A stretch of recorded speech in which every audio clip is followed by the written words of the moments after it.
మీకు శాలిగ్రామాలు అంటే ఏమిటో తెలుసా? శ్రీ మహావిష్ణువు యొక్క చిహ్నం గల శిలనే శాలిగ్రామాలు అంటారు. అలాంటి శాలిగ్రామాలు వందలు కాదు, వేలు కాదు, లక్షల్లో ఆ ఒక్క నదిలో మాత్రమే లభిస్తాయి. మరెక్కడా దొరకవవి. ఆ నది పేరే గండకీ నది. ఆ గండకీ నది గర్భంలోనే ఈ శాలిగ్రామాలు పుట్టడం వెనుక ఒక రహస్యమైన కథ దాగి ఉంది. ఆ గండకీ నది నదిగా మారకముందు ఒక అందమైన స్త్రీ, ఆమె వృత్తిరీత్యా ఒక అందమైన వేశ్య. ఆమె అందానికి ఎవరైనా సరే దాసోహం అవ్వాల్సిందే.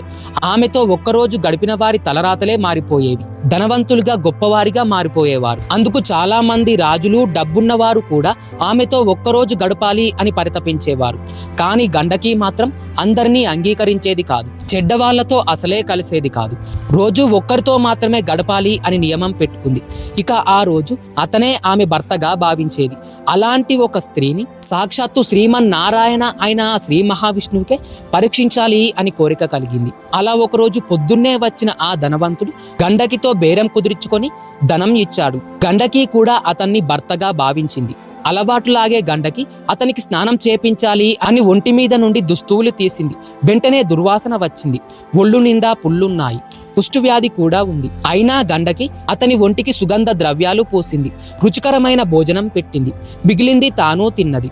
అతనికి బాగా జ్వరం రావడంతో పక్క మీదికి చేర్చి విసురుతూ కూర్చుంది. అతను ఆ రాత్రికి రాత్రే మరణించాడు. గండకి బాధతో ఏడుస్తూ తనతో పాటు సతీసాగమనం చేయాలి అని నిర్ణయించుకుంది. తన దగ్గర ఉన్న ధనాన్ని పేదలకు పంచిపెట్టింది. శ్మశానంలో చితిపేర్చి నిప్పంటించింది.